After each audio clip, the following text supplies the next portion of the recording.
ಶ್ರೀ ಪಾರ್ವತಮ್ಮ ಸಮೇತ ಸೋಮೇಶ್ವರ ಸ್ವಾಮಿ ಬ್ರಹ್ಮರಥೋತ್ಸವ ಹಾಗೂ ಜಾತ್ರಾ ಮಹೋತ್ಸವ ಭಕ್ತಿಭಾವದಿಂದ ವಿಜೃಂಭಣೆಯಿಂದ ನೆರವೇರಿತು. ಶಿಡ್ಲಘಟ್ಟ ತಾಲೂಕಿನ ಗುಡಿಹಳ್ಳಿ ಗ್ರಾಮದ ಪ್ರಾಚೀನ ಶ್ರೀ ಸೋಮೇಶ್ವರ ಸ್ವಾಮಿ ದೇವಾಲಯದಲ್ಲಿ 18ನೇ ವರ್ಷದ ಜಾತ್ರಾ ಮಹೋತ್ಸವ ಭಕ್ತಿಭಾವದಿಂದ ಮತ್ತು ವಿಜೃಂಭಣೆಯಿಂದ ನೆರವೇರಿತು. 12ನೇ ಶತಮಾನದಲ್ಲಿ ನಿರ್ಮಾಣವಾದ ಈ ದೇವಾಲಯ ಶೈವ ಪರಂಪರೆಯ ಪ್ರಮುಖ ತೀರ್ಥಕ್ಷೇತ್ರವಾಗಿ ಪರಿಗಣಿಸಲ್ಪಡುತ್ತಿದ್ದು, ಈ ಬಾರಿ ಕೂಡ ಸಾವಿರಾರು ಭಕ್ತಾದಿಗಳು ಜಾತ್ರಾ ಮಹೋತ್ಸವದಲ್ಲಿ ಪಾಲ್ಗೊಂಡು ದೇವರ ಕೃಪೆಗೆ ಪ್ರಾಪ್ತಿಗೆ ಪ್ರಾರ್ಥಿಸಿದರು. 12ನೇ ಶತಮಾನದ ಸೋಮೇಶ್ವರ ದೇವಾಲಯವು ಚೋಳ, ಹೊಯ್ಸಳ ಹಾಗೂ ವಿಜಯನಗರ ಸಾಮ್ರಾಜ್ಯದ ಆಡಳಿತದಲ್ಲಿ ವಿಶೇಷ ಸ್ಥಾನಮಾನ ಪಡೆದಿತ್ತು. ಇಲ್ಲಿಗತವಾಗಿ ಹೊಯ್ಸಳ ಕಲಾತ್ಮಕತೆಯ ಸ್ವರೂಪ ಹೊಂದಿರುವ ಈ ದೇವಾಲಯ ಇಲ್ಲಿವರೆಗೆ ಅಪಾರ ಭಕ್ತಾದಿಗಳನ್ನು ಆಕರ್ಷಿಸುತ್ತಿದೆ.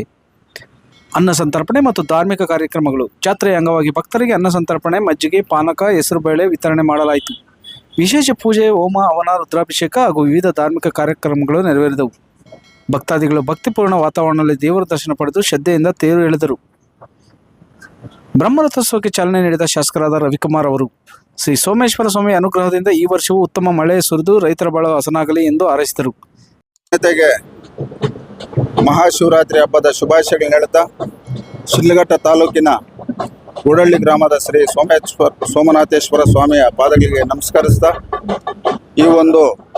ಈ ನಾಡಿನಲ್ಲಿ ಈ ಒಂದು ವರ್ಷ ಉತ್ತಮ ಮಳೆ ಬೆಳೆ ಆಗಲಿ, ರೈತರಿಗೆ ಒಳ್ಳೆಯದಾಗಲಿ ಅಂತ ಹೇಳ್ತಾ, ವಿಶೇಷವಾಗಿ ಇವತ್ತು ಶಿಡ್ಲಘಟ್ಟ ವಿಧಾನಸಭಾ ಕ್ಷೇತ್ರದಲ್ಲಿ ಏನಿವತ್ತು ರೈತರು ಭಾಳಷ್ಟು ಸಂಕಷ್ಟದಲ್ಲಿದ್ದಾರೆ. ಈ ಒಂದು ಕ್ಷೇತ್ರಕ್ಕೆ ರೈತರಿಗೆ ಒಳ್ಳೆಯದಾಗಲಿ, ಈ ನಾಡಿನ ಜನತೆಗೆ ಒಳ್ಳೆಯದಾಗಲಿ ಅಂತೇಳಿ ಎಲ್ರಿಗೂ ಶುಭವನ್ನು ಹಾರೈಸ್ತಾ ಇದ್ದೀನಿ. ದೇವಾಲಯದ ಮಹತ್ವವನ್ನು ಕುರಿತು ಮಾತನಾಡಿದ ಅವರು, ಇದು ಕೇವಲ ಧಾರ್ಮಿಕ ಕೇಂದ್ರವಲ್ಲ, ಸಾಂಸ್ಕೃತಿಕವಾಗಿ ನಮ್ಮ ಪರಂಪರೆಯ ಸಂಕೇತವೂ ಆಗಿದೆ ಎಂದರು. ಕಾಂಗ್ರೆಸ್ ಮುಖಂಡ ರಾಜು ಗೌಡರು ದೇವಾಲಯದ ಅಭಿವೃದ್ಧಿಗೆ 50,000 ರೂಪಾಯಿ ಅನುದಾನ ನೀಡುವುದರೊಂದಿಗೆ ಸಮಸ್ತ ಜನತೆಗೆ ಶ್ರೀ ಸೋಮೇಶ್ವರ ಸ್ವಾಮಿ ಆರೋಗ್ಯ, ಐಶ್ವರ್ಯ ಹಾಗೂ ನೆಮ್ಮದಿಯನ್ನು ಕರುಣಿಸಲಿ, ಈ ಗ್ರಾಮದ ಎಲ್ಲರಿಗೂ ಆ ಭಗವಂತ ಕಾಪಾಡಲಿ ಎಂದು ಪ್ರಾರ್ಥಿಸಿದರು. ನಮಸ್ಕಾರ. ಇವತ್ತು ಪಾರ್ವತಂಬ ಸಮೇತ ಸೋಮೇಶ್ವರ ಸ್ವಾಮಿಯ ಬ್ರಹ್ಮರಥೋತ್ಸವ ಗುಡಳ್ಳಿಯಲ್ಲಿ ಇವತ್ತು ಬಹಳ ಅದ್ದೂರಿಯಿಂದ ಸಂಭ್ರಮ ಸಡಗರದಿಂದ ನಡೆಯಿತು. ಆ ಒಂದು ಬ್ರಹ್ಮರಥೋತ್ಸವಕ್ಕೆ ಸುಮಾರು ಶಿಡ್ಲಘಟ್ಟ ವಿಧಾನಸಭಾ ಕ್ಷೇತ್ರದಾದ್ಯಂತ ಈ ಪುರಾತನ ಇತಿಹಾಸ ಪ್ರಸಿದ್ಧ ಈ ಬ್ರಹ್ಮರಥೋತ್ಸವಕ್ಕೆ ಚೋಳರ ಕಾಲದ ಈ ಒಂದು ದೇವಾಲಯಕ್ಕೆ ಮುಂಚಿನಿಂದಲೂ ಎಲ್ಲ ತಾಲೂಕಿನಾದ್ಯಂತ ಭಕ್ತಾದಿಗಳು, ಆ ಸೋಮೇಶ್ವರ ಸ್ವಾಮಿಯ ಭಕ್ತಾದಿಗಳು ಈ ಒಂದು ಕಾರ್ಯಕ್ರಮಕ್ಕೆ ಆಗಮಿಸಿ ಆ ಒಂದು ಭಗವಂತನ ಕೃಪೆಗೆ ಪಾತ್ರರಾಗಿ ಆ ರಥೋತ್ಸವದಲ್ಲಿ ಭಾಗಿಯಾಗಿ ಏನು ತಮ್ಮ ಹರಕೆಗಳಿದೆ ಹರಕೆಗಳನ್ನ ಹೋದ್ ಸರಿ ಏನು ಹರಕೆ ಇಟ್ಟೋಗಿರ್ತಾರೆ, ಈ ಸರಿ ಬಂದು ಹರಕೆ ರಥದ ಮೇಲೆ ಒಂದು ಬಾಳೆಹಣ್ಣು ಹಾಕೋದ್ರ ಮುಖಾಂತರ ಆ ಹರಕೆಯನ್ನು ತೀರಿಸ್ಕೊಳ್ತಾ ಮುಂದಿನ ಹರಕೆಗಳು ಏನಿರ್ತದೆ ಆ ಭಗವಂತನ ಒಳ್ಳೆ ಒಂದು ಹರಕೆ ಇಟ್ಟು ಹೋಗೋದು ಒಂದು ಪ್ರತೀತಿ ಅಂತ ಇವತ್ತು ಎಲ್ಲ ಭಕ್ತಾದಿಗಳು ಬಂದು ಇವತ್ತು ರಥೋತ್ಸವದಲ್ಲಿ ಪಾಲ್ಗೊಂಡು ಭಗವಂತನ ಆಶೀರ್ವಾದ ಪಡೆದು ಎಲ್ಲರೂ ಕೂಡ ಈ ಒಂದು ಸಂಭ್ರಮ ಸಡಗರದಲ್ಲಿ ಎಲ್ಲರೂ ಕೂಡ ಭಾಗವಹಿಸಿದ್ದಾರೆ. ಅವ್ರಿಗೆಲ್ರಿಗೂ ಕೂಡ ಭಗವಂತ ಏನು ಅವ್ರ ಇಷ್ಟಾರ್ಥಗಳಿದೆ ಇಷ್ಟಾರ್ಥಗಳು ಸಿದ್ಧಿಸುವಂತೆ ಆಗಲಿ ಅಂತ ಹೇಳ್ಬಿಟ್ಟು ಈ ಒಂದು ಸಂದರ್ಭದಲ್ಲಿ ಕೇಳ್ತಾ, ವಿಶೇಷವಾಗಿ ನಮ್ಮ ಶಿಡ್ಲಘಟ್ಟ ವಿಧಾನಸಭಾ ಕ್ಷೇತ್ರದಾದ್ಯಂತ ರೈತಾಪಿ ವರ್ಗ ಹೆಚ್ಚಿಗೆ ಇರೋದರಿಂದ ರೈತಾಪಿ ವರ್ಗಕ್ಕೆ ಈ ಸಾರಿ ಸಕಾಲಕ್ಕೆ ಸರಿಯಾಗಿ ಮಳೆ ಆಗಿ ಒಳ್ಳೆ ಬೆಳೆ ಆಗಿ ಎಲ್ಲ ರೈತಾಪಿ ಕುಟುಂಬಗಳು ಸಂತೋಷದಿಂದ ಇರಲಿ ಅಂತ ಭಗವಂತನಲ್ಲಿ ಕೇಳ್ತಾ, ಅದೇ ರೀತಿ ಓದ್ತಾ ಇರೋಂಥ ವಿದ್ಯಾರ್ಥಿಗಳಿಗೆಲ್ಲ ಒಳ್ಳೆ ವಿದ್ಯಾಭ್ಯಾಸ ದೊರೆತು ಒಳ್ಳೆ ಉದ್ಯೋಗ ಅವಕಾಶಗಳು ದೊರಕೋಂಗಾಗಲಿ. ಮುಂದಿನ ದಿನಗಳಲ್ಲಿ ನಮ್ಮ ಶಿಡ್ಲಘಟ್ಟ ವಿಧಾನಸಭಾ ಕ್ಷೇತ್ರದಾದ್ಯಂತ ಒಂದು ಮಾದರಿ ವಿಧಾನಸಭಾ ಕ್ಷೇತ್ರ ಆಗಿ ಹೊರಹೊಮ್ಮಲಿ, ಎಲ್ಲ ವಿದ್ಯಾರ್ಥಿಗಳಿಗೂ ಒಳ್ಳೆ ಉದ್ಯೋಗ ಅವಕಾಶಗಳು ದೊರಕಲಿ ಅಂತ ಹೇಳ್ಬಿಟ್ಟು ಈ ಭಗವಂತನ ಕೇಳ್ತಾ, ನಾನು ಕೂಡ ನನ್ನ ಬರ್ತ್ಡೇ ಪ್ರಯುಕ್ತ ಕಳೆದ ವೀಕಿನಲ್ಲಿ 21ನೇ ತಾರೀಕು IAS ಕಾರ್ಯಕ್ರಮ, IAS ಅಂತಂದರೆ ಸ್ಪರ್ಧಾತ್ಮಕ ಪರೀಕ್ಷೆಗಳಿಗೆ IAS, KAS, IPS ಎಲ್ಲ ಪರೀಕ್ಷಾ ವಿದ್ಯಾರ್ಥಿಗಳು ಯಾರೆಲ್ಲ ಅದಕ್ಕೆ ಪ್ರಿಪೇರ್ ಆಗ್ತಿರ್ತಾರೆ ಅಂಥವ್ರಿಗೆಲ್ಲ ಅನುಕೂಲ ಆಗಬೇಕು ಅಂತ ಇಲ್ಲಿ ನಮ್ಮ ಶಿಡ್ಲಘಟ್ಟದಲ್ಲೇ ಉಚಿತವಾಗಿ ಕೋಚಿಂಗ್ ಸೆಂಟರ್ನ ಉದ್ಘಾಟನೆ ಮಾಡಿದ್ದೀವಿ. ಯಾರೆಲ್ಲ ವಿದ್ಯಾರ್ಥಿಗಳು ಅದಕ್ಕೆ ಅರ್ಹರಾಗಿದ್ದೀರಿ ಎಲ್ಲರೂ ಕೂಡ ಸದುಪಯೋಗ ಪಡಿಸ್ಕೊಳ್ಬೇಕು. ನಂದು ಒಂದು ಉದ್ದೇಶ ಏನು ಅಂತಂದರೆ, ಏನೇ ಇರಲಿ ನಮ್ಮಲ್ಲಿರುವಂಥ ಶಿಡ್ಲಘಟ್ಟ ವಿಧಾನಸಭಾ ಕ್ಷೇತ್ರದಾದ್ಯಂತ ಎಲ್ಲ ವಿದ್ಯಾರ್ಥಿಗಳಿಗೂ, ಈಗ ಡಿಗ್ರಿ ಮಾಡಿರೋಂಥ ವಿದ್ಯಾರ್ಥಿಗಳಿಗೆ ಎಲ್ಲರೂ ಕೂಡ ಯಾರೂ ಕೂಡ ಉದ್ಯೋಗದಲ್ಲಿ ವಂಚಿತರಾಗಬಾರ್ದು, ಪ್ರತಿಯೊಬ್ಬರಿಗೂ ಒಳ್ಳೊಳ್ಳೆ ಉದ್ಯೋಗಗಳು ದೊರಕಬೇಕು ಅನ್ನೋ ಒಂದು ಉದ್ದೇಶದಿಂದ ಅದನ್ನು ಪ್ರಾರಂಭ ಮಾಡಿದ್ದೀವಿ. ದಯವಿಟ್ಟು ಎಲ್ಲ ವಿದ್ಯಾರ್ಥಿಗಳು ಅದನ್ನು ಸದುಪಯೋಗ ಪಡಿಸ್ಕೊಳ್ಳಿ, ಎಲ್ರಿಗೂ ಒಳ್ಳೆಯದಾಗಲಿ. ತಾಲೂಕಿನಾದ್ಯಂತ ಇದೇ ರೀತಿ ಎಲ್ಲ ಏನು ಭಗವಂತನ ಸಂಭ್ರಮ ಆಚರಣೆ, ಈ ಒಂದು ರಥೋತ್ಸವ ಸಂಭ್ರಮ ಆಚರಣೆಗಳು ನಡೀತಿದ್ದಾವೆ. ಇನ್ನು ಮತ್ತಷ್ಟು ಸಂಭ್ರಮಾಚರಣೆಗಳು ಅತಿ ಹೆಚ್ಚಿನ ಒಂದು ಇದರಲ್ಲಿ ನಡೆಯಲಿ. ಭಕ್ತರ ಗೋಷ್ಠಿಯಲ್ಲಿ ತಮಟೆಯ ನಾದ, ಭಕ್ತಿಗೀತೆಗಳ ಸವಿ ಮತ್ತು ದೇವರ ನಾಮಸ್ಮರಣೆಯಿಂದ ಜಾತ್ರಾ ಮಹೋತ್ಸವ ಭಕ್ತಿ ಸಂಭ್ರಮದಿಂದ ಕಳೆಯಿತು. ಸಾವಿರಾರು ಸಂಖ್ಯೆಯಲ್ಲಿ ಭಕ್ತಾದಿಗಳು ಬಂದು ದೇವರ ದರ್ಶನ ಪಡೆದು ತಮ್ಮ ಮನೋರಥಗಳನ್ನು ಈಡೇರಿಸುವಂತೆ ಪ್ರಾರ್ಥಿಸಿದರು. ತೇರು ಎಳೆದು ದವಣ ಮತ್ತು ಬಾಳೆಹಣ್ಣು ತೇರಿಗೆ ಎಸೆದು ತಮ್ಮ ನಂಬಿಕೆಯನ್ನು ವ್ಯಕ್ತಪಡಿಸಿದರು. ಕಾಂಗ್ರೆಸ್ ಮುಖಂಡ ಪುಟ್ಟು ಆಂಜನಪ್ಪ ಅವರು ಮಾತನಾಡಿ, ಶ್ರೀ ಸೋಮೇಶ್ವರ ಸ್ವಾಮಿಯ ಕೃಪೆಯಿಂದ ಶಿಡ್ಲಘಟ್ಟ ಹಾಗೂ ಸುತ್ತಮುತ್ತಲಿನ ಜನತೆಗೆ ಸದಾ ಆರೋಗ್ಯ, ಐಶ್ವರ್ಯ ಮತ್ತು ನೆಮ್ಮದಿ ದೊರಕಲಿ. ಈ ಪವಿತ್ರ ಜಾತ್ರಾ ಮಹೋತ್ಸವದ ಸಂದರ್ಭದಲ್ಲಿ ಎಲ್ಲರಿಗೂ ಶುಭವಾಗಲಿ. ಪ್ರತಿ ವರ್ಷವೂ ಈ ದೇವಾಲಯದ ಅಭಿವೃದ್ಧಿಗೆ ಕೈ ಜೋಡಿಸುವಂತೆ ನಾವು ಶ್ರಮಿಸುತ್ತೇವೆ. ರೈತರಿಗೆ ಉತ್ತಮ ಮಳೆ, ಉತ್ತಮ ಬೆಳೆ ದೊರಕಲಿ ಎಂದು ಭಗವಂತನ ಕೃಪೆ ಕೋರುತ್ತೇನೆ ಎಂದರು. ಗುಡಳ್ಳಿ ಗ್ರಾಮದಲ್ಲಿ ಪಾರ್ವತಾಂಬ ಸೋಮೇಶ್ವರ ಸ್ವಾಮಿಯ ಬ್ರಹ್ಮರಥೋತ್ಸವ ಕಾರ್ಯಕ್ರಮ ಬಹಳ ಅದ್ಧೂರಿಯಾಗಿ ವಿಜೃಂಭಣೆಯಿಂದ ಇವತ್ತು ದಿನ ಸ್ವಾಮಿ ನೆರವೇರಿಸ್ಕೊಳ್ತಾ ಇರೋಂಥದ್ದು. ಗ್ರಾಮದ ಎಲ್ಲ ಮುಖಂಡರು, ಹಿರಿಯರು, ಯುವಕರು, ಮಹಿಳೆಯರು ದೀಪಾರ್ತಿನ ದೇವರಿಗೆ ಬೆಳಗಿ ಈ ರಥೋತ್ಸವಕ್ಕೆ ಚಾಲನೆಯಾಗಿ ವರ್ಷದ ಪ್ರಾರಂಭದ ದಿನಗಳು ಈ ರೀತಿಯಾದಂಥ ರಥೋತ್ಸವಗಳು ಎಲ್ಲೆಡೆ ನಡೀತಾ ಇರೋಂಥದ್ದು. ವಿಶಿಷ್ಟವಾಗಿ ಶಿವರಾತ್ರಿಯ ಹಬ್ಬ, ಮಹಾಶಿವನ ದೇವಾಲಯನ ಸಹ ಇಲ್ಲಿ ಈ ಭಾಗದ ಎಲ್ಲ ಭಕ್ತರನ್ನು ಸಹ ಆಕರ್ಷಣೆ ಮಾಡಿ ತನ್ನ ಆಶೀರ್ವಚನದಿಂದ ಎಲ್ರಿಗೂ ಸಹ ಒಳಿತು ಬಯಸ್ತಾರಂಥ ಸೋಮೇಶ್ವರ ಸ್ವಾಮಿ ಕೃಪೆಯಿಂದ ಹೆಚ್ಚಿನದಾಗಿ ಮಳೆ ಬೆಳೆ ಎಲ್ಲ ಆಗಲಿ, ಎಲ್ಲರಲ್ಲೂ ಸಂತಸ ಮೂಡಲಿ. ರಥೋತ್ಸವ ಕಾರ್ಯಕ್ರಮ ಸಹ ಅಚ್ಚುಕಟ್ಟಾಗಿ ಮೂಡಿಬರುವಂಥ ಸಾವಿರಾರು ಸಂಖ್ಯೆಯಲ್ಲಿ ಸೇರುವಂಥದ್ದು. ಪ್ರತಿ ವರ್ಷವೂ ಸಹ ವರ್ಷದಿಂದ ವರ್ಷಕ್ಕೆ ಇಲ್ಲಿ ಭಕ್ತರ ಸಂಖ್ಯೆನೂ ಸಹ ಹೆಚ್ಚಾಗ್ತಾ ಇರೋಂಥದ್ದು. ಜಾಗರಣೆ, ಉಪವಾಸ ಎಲ್ಲನೂ ಸಹ ಮುಗಿಸಿ ಬೆಳಗ್ಗೆ ಆ ಮಹಾಶಿವನ ಆಶೀರ್ವಾದ ಪಡ್ಕೊಳ್ಳೋದಕ್ಕೂ ಸಹ ಭಕ್ತರು ಇಲ್ಲಿ ನೆರೆಯುವಂಥದ್ದು ಸಹ ಭಾಳ ವಿಶೇಷ.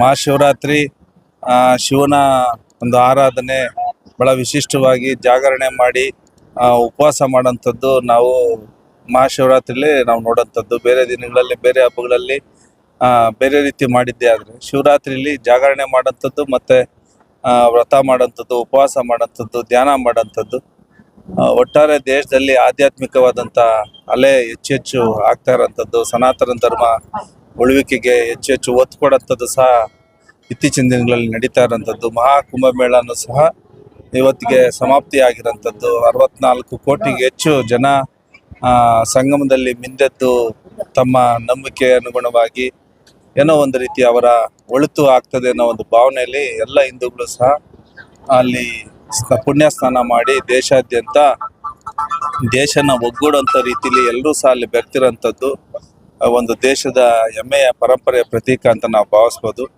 ಆ ನಿಟ್ಟಿನಲ್ಲಿ ಈ ಧಾರ್ಮಿಕ ಕಾರ್ಯಕ್ರಮಗಳು ಹೆಚ್ಚು ನಡೆಯುವಂಥದ್ದು, ಜನಗಳಲ್ಲಿ ಭಕ್ತಿ ಭಾವನೆ, ಒಂದು ರೀತಿಯಾದಂಥ ಸನ್ಮಾರ್ಗದಲ್ಲಿ ನಡ್ಕೊಂಡು ಹೋಗೋದಕ್ಕೆ ದೇವರು ಎಲ್ರಿಗೂ ಸಹ ಒಂದು ಮಾರ್ಗದರ್ಶನ ನೀಡಲಿ ಅಂತೇಳಿ ನಾನು ಎಲ್ರಿಗೂ ಸಹ ಶುಭನ ಕೋರಿಸ್ತಾ ಇದ್ದೀನಿ. ಧನ್ಯವಾದ.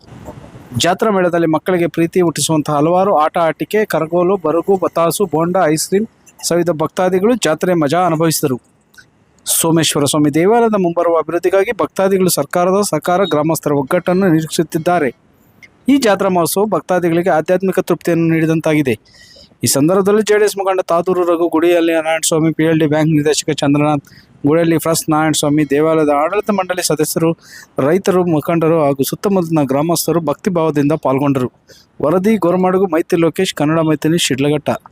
ಈ ನಮ್ಮ ಗುಡಿಹಳ್ಳಿ ಗ್ರಾಮದಲ್ಲಿ ಸೋಮೇಶ್ವರ ಸ್ವಾಮಿ ಹಾಗೂ ಪಾರ್ವತಾಂಬ ಬ್ರಹ್ಮರಥೋತ್ಸವ ಪ್ರತಿ ವರ್ಷವೂ ಇಡೀ ಈ ಪಂಚಾಯತಿ ವ್ಯಾಪ್ತಿಗೆ ಬರ್ತಕ್ಕಂಥ ಎಲ್ಲ ಗ್ರಾಮಗಳ ಒಂದು ಸಹಕಾರ, ತಾಲೂಕಿನ ಹಲವು ಮುಖಂಡರ ಸಹಕಾರದಿಂದ ಅದೇ ಹಾದಿಯಾಗಿ ರಾಜುಗೌಡರು ಇವತ್ತು ಅವರು ಯಾವತ್ತೂ ಅವರ ಒಂದು ಸಹಕಾರದಿಂದ ಯಾವತ್ತು ಕಾರ್ಯಕ್ರಮಗಳು ಮಾಡ್ಕೊಂಡು ಬರ್ತಾ ಇದ್ದಾರೆ. ಇಡೀ ಗ್ರಾಮಸ್ಥರು ಭಾಳ ಅದ್ಧೂರಿಯಾಗಿ ಕಾರ್ಯಕ್ರಮ ಮಾಡ್ತಾರೆ. ಪ್ರತಿಯೊಬ್ಬರಿಗೂ ಭಗವಂತನ ದರ್ಶನವನ್ನು ಮಾಡಲಿಕ್ಕೆ ಎಲ್ಲ ಥರ ವ್ಯವಸ್ಥೆಗಳನ್ನು ಇಲ್ಲೊಂದು ವ್ಯವಸ್ಥಾ ಒಕ್ಕೂಟ ಒಂದು ಕಮಿಟಿ ಮಾಡಿಕೊಂಡು ಅವ್ರ ಕಮಿಟಿಯವ್ರ ಸಹಕಾರದಿಂದ ಜಾತ್ರೋತ್ಸವ ಭಾಳ ವಿಜೃಂಭಣೆಯಿಂದ ಮಾಡ್ತಾ ಇರೋದಕ್ಕೋಸ್ಕರ ನಾನು ಪ್ರಪ್ರಥಮವಾಗಿ ಎಲ್ಲ ವರ್ಗದ ಜನಾಂಗಕ್ಕೂ ಈ ಭಗವಂತನಿಗೆ ಯಾರ್ಯಾರು ಅವಕಾಶ ಕಾರ್ಯಕ್ರಮದಲ್ಲಿ ಪಾಲ್ಗೊಳ್ಳೋದಕ್ಕೆ ಅವಕಾಶ ಮಾಡಿಕೊಟ್ರು, ಆ ಸಹಾಯ ಮಾಡಿದ್ದಾರೆ, ಆ ಕುಟುಂಬಗಳಿಗೆ ಒಳ್ಳೆಯದಾಗಲಿ ಅಂತೇಳಿ ನಾನು ಈ ಗ್ರಾಮದ ಪರವಾಗಿ ಧನ್ಯವಾದಗಳನ್ನು ತಿಳಿಸ್ತಾ ಇದ್ದೀನಿ. ನಮ್ಮ ಶಿಡ್ಲಘಟ್ಟ ಕ್ಷೇತ್ರದಲ್ಲಿ ಚುನಾವಣೆಗೆ ನಿಂತು ಸ್ಪರ್ಧೆ ಮಾಡಿ ಕಾಂಗ್ರೆಸ್ ಅಭ್ಯರ್ಥಿಯಾಗಿ ಸೋತಿದ್ದಾರೆ. ಆದರೂ ಸಹ ಪ್ರತಿ ವರ್ಷ ಈ ಕಾರ್ಯಕ್ರಮಕ್ಕೆ ನಾವು ಬರಬೇಕು ಅಂತ ಕೇಳ್ಕೊಂಡಾಗ ಅವ್ರ ತನು ಮನ ಧನ ಅವರ ಒಂದು ಸಹಾಯ ಇಡೀ ನಮ್ಮ ಗ್ರಾಮದ ಮೇಲೆ, ಈ ನಮ್ಮ ಈ ದೇವಸ್ಥಾನದ ಮೇಲೆ ಸದಾ ಮಾಡ್ತಾ ಇದ್ದಾರೆ. ಇವತ್ತು ಸಹ ನಾವೇನು ಹೇಳದೇ ಇದ್ರೂ ಸಹ ನಮ್ಮ ಇಲ್ಲಿ ಕೃಷ್ಣೇಗೌಡರ ಅಧ್ಯಕ್ಷರು, ಇನ್ನೂ ಅನೇಕ ನಮ್ಮ ಕಮಿಟಿಯವರು ಮುಖಂಡರಿದ್ದಾರೆ. ನಾವು ಪಕ್ಷಾತೀತವಾಗಿ ಗ್ರಾಮದಲ್ಲಿ ಎಲ್ಲರೂ ಒಟ್ಟಿಗೆ ಸೇರಿ ಕಾರ್ಯಕ್ರಮ ಮಾಡ್ತಾ ಇದ್ದೀವಿ. ರಾಜುಗೌಡರು ಭಾಳ ಸಂತೋಷಪಟ್ಟರು. ನಾನು ಇವತ್ತು ಈ ಒಂದು ಕಾರ್ಯಕ್ರಮಕ್ಕೆ ಆ ದೇವಸ್ಥಾನದ ಅಭಿವೃದ್ಧಿಗೆ 50,000 ರೂಪಾಯಿಗಳನ್ನು ನಾನು ಸಹಾಯ ಮಾಡ್ತೀನಿ ಅಂತೇಳಿ ಈ ವೇದಿಕೆ ಮುಖಾಂತರ ಅವರು ಹೇಳಿದ್ದಾರೆ. ಅವ್ರ ಕುಟುಂಬಕ್ಕೆ ಒಳ್ಳೆಯದಾಗಲಿ, ಮುಂದಿನ ದಿನಗಳಲ್ಲಿ ಅವರಿಗೆ ಈ ಕ್ಷೇತ್ರದಲ್ಲಿ ಸೇವೆ ಮಾಡೋದಕ್ಕೆ ಒಂದು ಅವಕಾಶ ಮಾಡಿಕೊಡ್ಲಿ ಅಂತೇಳಿ ನಾನು ಆ ಭಗವಂತನಲ್ಲಿ ಪ್ರಾರ್ಥನೆ ಮಾಡ್ಕೊಳ್ತಾ ಇದ್ದೀನಿ. ಜೈ ಹಿಂದ್, ಜೈ ಕರ್ನಾಟಕ. ಎಲ್ಲರಿಗೂ ನಮಸ್ಕಾರ. ಈ ದಿನ ಗುಡಿಹಳ್ಳಿ ಗ್ರಾಮ, ಶಿಡ್ಲಘಟ್ಟ ತಾಲೂಕು ಗುಡಿಹಳ್ಳಿ ಗ್ರಾಮದಲ್ಲಿ ಶ್ರೀ ಪಾರ್ವತಮ್ಮ ಸಮೇತ ಶ್ರೀ ಸೋಮೇಶ್ವರ ಸ್ವಾಮಿ ಬ್ರಹ್ಮರಥೋತ್ಸವವನ್ನು ಈ ದಿನ ಹಮ್ಮಿಕೊಂಡಿದ್ದು, ಸಹಸ್ರಾರು ಸಂಖ್ಯೆಯಲ್ಲಿ ಈ ದಿನ ಈ ಒಂದು ನಮ್ಮ ದೇವಸ್ಥಾನಕ್ಕೆ ಭಕ್ತಾದಿಗಳು ಆಗಮಿಸಿದ್ದಾರೆ. ಪೂಜೆ ಕಾರ್ಯಕ್ರಮಗಳೆಲ್ಲ ಎಲ್ಲಾನು ಭಾಗವಹಿಸಿದ್ದಾರೆ. ಬಹು ಮುಖ್ಯವಾಗಿ ಈ ಒಂದು ಹೆಂಗಸರು ಒಂದು ತಂಬಿಟ್ಟನ್ನು ಹೊತ್ತು, ಜೊತೆಗೆ ಮತ್ತೆ ಮಕ್ಕಳೇನಿದ್ದಾರೆ ತುಂಬ ಆನಂದವಾಗಿರೋ ತಾವು ಸಹ ನೋಡ್ತಾ ಇದ್ದೀರಿ. ಇದು ಪ್ರತಿ ವರ್ಷ ಇಲ್ಲಿಗೆ 18ನೇ ವರ್ಷ ಇದು ಪ್ರತಿ ವರ್ಷ ನಾನಾ ರೀತಿಯ ಕಲಾವಿದರೊಂದಿಗೆ, ಈಗ ತಾವೇ ನೋಡಿರ್ಬೋದು ವೀರಗಾಸೆ ಮತ್ತು ಇನ್ನಿತರ ಎಲ್ಲ ರೀತಿಯ ಕಲಾವಿದರು ಮತ್ತು ಊರಿನ ಎಲ್ಲ ಒಂದು ದೇವಸ್ಥಾನಗಳೇನಿದೆ ದೇವ್ರದ್ದು ಉತ್ಸವ ಮೂರ್ತಿಗಳನ್ನು ಮತ್ತು ಇಲ್ಲಿನ ಶಿವನ ಒಂದು ಉತ್ಸವ ಮೂರ್ತಿಗಳನ್ನು ಎಲ್ಲನೂ ಸಹ ಇಲ್ಲಿ ಈ ದಿನ ಎಲ್ಲಾನು ಸಹ ಒಂದು ಸ್ಥಾಪಿಸಿ ಒಂದು ಆಧ್ಯಾತ್ಮಿಕ ಮನೋಭಾವನೆಯನ್ನು ಮಕ್ಕಳಿಂದ ಸಹ ಇವತ್ತು ಬೆಳೆಸ್ತಾ ಇದ್ದೀವಿ ಅಂತಂದ್ರೆ ಅದು ತಪ್ಪಾಗಲಾರದು. ಮುಂದೆ ದಿನಗಳಲ್ಲಿ ಇದು ಇನ್ನೂ ಹೆಚ್ಚಿನ ರೀತಿಯಲ್ಲಿ ನಾವು ಮಾಡಬೇಕನ್ನೋದೊಂದು ನಮ್ಮ ಸಂಕಲ್ಪ ಇದೆ. ಅದಕ್ಕೆ ದೇವರ ಅನುಗ್ರಹ ಕೊಡ್ತಾನೋ ಒಂದು ನಂಬಿಕೆ ನಮಗಿದೆ. ಅದೇ ರೀತಿ ಈ ಒಂದು ಕಾರ್ಯಕ್ರಮಕ್ಕೆ ನಮ್ಮ ಶಾಸಕರಾದಂತಹ ರವಿಕುಮಾರ್ ಅವರು ಮತ್ತು ಕಾಂಗ್ರೆಸ್ ಮುಖಂಡರಾದಂಥ ರಾಜೇಗೌಡಣ್ಣವರು ಮತ್ತು ಪುಟ್ಟು ಆಂಜನಪ್ಪನವರು ಮತ್ತು ಬಹುಮುಖ್ಯವಾಗಿ ಈ ಒಂದು ತಹಸೀಲ್ದಾರ್ರವರು, ಇದು ಮುಜರಾಯಿ ದೇವಸ್ಥಾನ ಆಗಿರೋದು, ತಹಸೀಲ್ದಾರ್ ಎಲ್ಲ ರೀತಿಯ ಒಂದು ಅಧಿಕಾರಿಗಳು ಸಹ ಬಂದು ಇಲ್ಲಿ ತಮ್ಮ ನೈವೇದ್ಯವನ್ನು ಸಹ ಇವತ್ತು ತಗೊಂಡಿದ್ದಾರೆ ಅನ್ನೋದಕ್ಕೆ ನಮಗೆ ತುಂಬ ಸಂತೋಷದ ವಿಷಯ. ತಾವೆಲ್ಲ ಸಹ ಈ ಒಂದು ಕಾರ್ಯಕ್ರಮಕ್ಕೆ ಬಂದಿರೋದು ನಮ್ದು ಇನ್ನೂ ಹೆಚ್ಚಿನ ಒಂದು ಮುಂದಿನ ದಿನಗಳಲ್ಲಿ ಇಂಥ ಈ ದಿನ ಗುಡಿಹಳ್ಳಿ ಶಿಡ್ಲಘಟ್ಟ ತಾಲೂಕು ಗುಡಿಹಳ್ಳಿ ಗ್ರಾಮದಲ್ಲಿ ಶ್ರೀ ಪಾರ್ವತಾಂಬ ಸಮೇತ ಸೋಮೇಶ್ವರ ಸ್ವಾಮಿ ದೇವಾಲಯದ ಜಾತ್ರಾ ಮಹೋತ್ಸವ ತುಂಬಾ ವಿಜೃಂಭಣೆಯಿಂದ ನಡೀತಾ ಇದೆ. ಇದರ ವಿಶೇಷತೆ ಏನು ಅಂತಂದ್ರೆ, ಈ ದೇವಾಲಯ ಸರಿಸುಮಾರು 12ನೇ ಶತಮಾನದಲ್ಲಿ ನಿರ್ಮಾಣವಾಗಿರುವಂತ ದೇವಸ್ಥಾನ. ಇದು 46ರಲ್ಲಿ ನಿರ್ಮಾಣವಾಗಿರುವಂತದ್ದು. ಹೊಯ್ಸಳ ಮಹಾರಾಜರ ಆಳ್ವಿಕೆಯಲ್ಲಿ ಸಾಮಂತರಾಜರಾಗಿರ್ತಕ್ಕಂಥ ಗಂಡ್ರಗೋಳಿ ಮಂಜಪ್ಪ ನಾಯಕನವರು ಈ ದೇವಾಲಯವನ್ನ ನಿರ್ಮಿಸಿದ್ದಾರೆ ಅಂತ ಈ ಶಾಸನಗಳು ಹೇಳ್ತವೆ. ಸುಮಾರು 18ನೇ ವರ್ಷದ ಜಾತ್ರಾ ಮಹೋತ್ಸವ ಇದಾಗಿರೋದ್ರಿಂದ ತುಂಬಾ ಜನ ಭಕ್ತಾದಿಗಳು ಬಂದು ಇಲ್ಲಿ ದೇವರ ದರ್ಶನ ಪಡೆದು ಪುನೀತರಾಗ್ತಾ ಇದ್ದಾರೆ. ಮತ್ತು ಅನ್ನ ಸಂತರ್ಪಣೆ, ಮಜ್ಜಿಗೆ, ಪಾನಕ ವಿತರಣೆ ಯಥೇಚ್ಛವಾಗಿ ಭಕ್ತರಿಗೆ ಇಲ್ಲಿ ನಡೀತಾ ಇರತಕ್ಕಂಥದ್ದು. ಅದೇ ರೀತಿ ನಮ್ಮ ತಾಲೂಕಿನ ಎಲ್ಲ ಮುಖಂಡರುಗಳು, ಭಕ್ತಾದಿಗಳು ಬಂದು ಬ್ರಹ್ಮರಥೋತ್ಸವನ್ನ ಬೆಳಗ್ಗೆ ಮಧ್ಯಾಹ್ನ 12:30ಕ್ಕೆ ಎಳೆದಿರ್ತಕ್ಕಂಥದ್ದು ತುಂಬ ವಿಶೇಷವಾಗಿರ್ತಕ್ಕಂಥ ವಿಚಾರ ಆಗಿದೆ. ಈ ಮೂಲಕ ಎಲ್ಲ ತಾಲೂಕಿನ ಭಕ್ತಾದಿಗಳಿಗೆ ನಾನು ಹೇಳೋದೇನೆಂದರೆ, ಇದು ತುಂಬ ಪುರಾತನವಾದ ದೇವಾಲಯವಾದ್ದರಿಂದ ಬಂದು ಎಲ್ಲಾನು ದೇವರ ದರ್ಶನ ಪಡಿಬೇಕು ಅಂತ ಈ ಮೂಲಕ ಕೇಳ್ಕೊಳ್ತಾ ಇದ್ದೀನಿ. ನಿಮ್ಮ ಹೆಸರು ಸರ್? ಮಂಜುನಾಥ್ ಅಂತ, ಇದೇ ಗುಡಿಹಳ್ಳಿ ಗ್ರಾಮದ ವಾಸಿ. ಎಲ್ಲರಿಗೂ ನಮಸ್ಕಾರ. ಇಂದು ಶಿಡ್ಲಘಟ್ಟ ತಾಲೂಕು ಕಸ್ಬಾ ಬಳಿ ಗುಡಿಹಳ್ಳಿ ಗ್ರಾಮದಲ್ಲಿರುವ ಶ್ರೀ ಪಾರ್ವತಮ್ಮ ಸಮೇತ ಶ್ರೀ ಸೋಮೇಶ್ವರ ಸ್ವಾಮಿ ದೇವಸ್ಥಾನದ ಬ್ರಹ್ಮರಥೋತ್ಸವ ಕಾರ್ಯಕ್ರಮವು 18ನೇ ವರ್ಷದ ಕಾರ್ಯಕ್ರಮವಾಗಿ ಇವತ್ತು ತುಂಬ ಅದ್ಧೂರಿಯಾಗಿ ಕಾರ್ಯಕ್ರಮ ನಡೆಯುತ್ತಾ ಇದೆ. ಈ ಕಾರ್ಯಕ್ರಮಕ್ಕೆ ಪರೋಕ್ಷವಾಗಿ ಮತ್ತು ಪ್ರತ್ಯಕ್ಷವಾಗಿ ಸಹಕರಿಸಿದಂಥ ಎಲ್ಲರಿಗೂ ಕೂಡ ನಮ್ಮ ಸೋಮೇಶ್ವರ ಸ್ವಾಮಿ ಸೇವಾ ಸಮಿತಿಯ ಸೇವಾ ಸಮಿತಿಯಿಂದ ಎಲ್ಲರಿಗೂ ಕೂಡ ಧನ್ಯವಾದಗಳನ್ನು ಅರ್ಪಿಸ್ತಾ ಇದ್ದೀವಿ. ಹಾಗೆಯೇ ಈ ನಮ್ಮ ದೇವಾಲಯ 1640ನೇ ಇಸವಿಯ ಇತಿಹಾಸ ಅಂತಂದೇಳಿ ತಿಳಿದು ಬಂದಿದೆ. ಅಂದರೆ ಸುಮಾರು 470-480 ವರ್ಷಗಳ ಇತಿಹಾಸ ಇರುವ ಈ ದೇವಸ್ಥಾನದಲ್ಲಿ ಇಂದು ಈ ಕಾರ್ಯಕ್ರಮ ನಡೀಬೇಕು ಅಂತಂದೇಳಿ ಶಿವನ ಪ್ರೇರಣೆಯಾಗಿರುವುದರಿಂದ ಪ್ರತಿ ವರ್ಷದಂತೆ ಈ ವರ್ಷವೂ ಕೂಡ ತುಂಬ ವಿಜೃಂಭಣೆಯಿಂದ ಕಾರ್ಯಕ್ರಮ ನಡೀತಾ ಇತ್ತು. ಹಾಗೆ ನಡೆದಿದೆ ಕೂಡ. ಹಾಗೆ ಇನ್ನು ಮುಂದೆ ಕೂಡ ಇದೇ ರೀತಿ ಎಲ್ಲ ಕಾರ್ಯಕ್ರಮಗಳನ್ನು ಕಾಲಕಾಲಕ್ಕೆ ತಕ್ಕಂತೆ, ಅಂದರೆ ಕಾರ್ತಿಕ ಮಾಸ ಇರ್ಬೋದು ಅಥವಾ ಶಿವರಾತ್ರಿ ಪೂಜೆ, ಇದು ಎಲ್ಲ ಕಾರ್ಯಕ್ರಮಗಳನ್ನು ನಡೆಸಿಕೊಡೋದಕ್ಕೆ ಎಲ್ಲರಿಗೂ ಕೂಡ, ಅಂದರೆ ಸೇವಾ ಸಮಿತಿ ಮತ್ತು ಇತರ ಎಲ್ಲ ಗುಡಿಹಳ್ಳಿ ಗ್ರಾಮಸ್ಥರು ಮತ್ತು ಸುತ್ತಮುತ್ತಲಿನ ಗ್ರಾಮಸ್ಥರು ಎಲ್ಲರಿಗೂ ಕೂಡ ಆ ಭಗವಂತ ಶಕ್ತಿಯನ್ನು ನೀಡಬೇಕು ಅಂತಂದೇಳಿ ನಾನು ಈ ಮೂಲಕ ಕೇಳ್ಕೊಳ್ತಾ ಇದ್ದೀನಿ. ಹಾಗೆಯೇ ಈ ಕಾರ್ಯಕ್ರಮಕ್ಕೆ ಸಹಕರಿಸಿದಂಥ ಎಲ್ಲರಿಗೂ ಕೂಡ ಮತ್ತೊಮ್ಮೆ ಧನ್ಯವಾದಗಳನ್ನು ಅರ್ಪಿಸ್ತಾ ಇದ್ದೀವಿ. ಹಾಗೆ ಕಾರ್ಯಕ್ರಮದಲ್ಲಿ ಬಂದಂತಹ